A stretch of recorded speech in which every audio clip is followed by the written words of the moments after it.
সবাইকে নমস্কার মিনি ব্লকে। তো হচ্ছে আজকে পুজোর দ্বিতীয় দিন।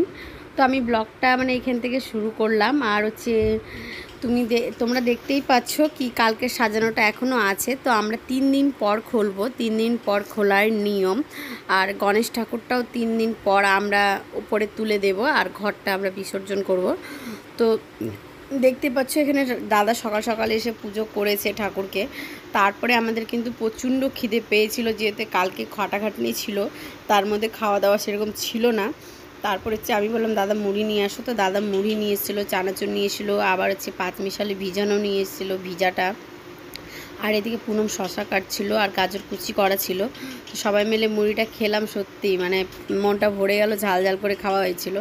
আর এদিকে পুনম পাতাতে দেখো ভাত নিয়ে বসেছে, যেহেতু রাজুদার বাড়ি থেকে আজকে ভাতটা এসেছিলো। আর আমার খাওয়া আগেই হয়ে গেছিলো, খিদে পেয়েছিলো বলে আমি আগেই খেয়ে নিয়েছিলাম। আর এখন বাজে 4টের সময় ও খেতে বসেছে, আর মানে খাবার খেতে পারছে না। তাই আমি ভরতকে বলছি ওকে পিটিয়ে পিটিয়ে খাওয়া, নাহলে ওকে আমি মুখ ফেড়ে ধর।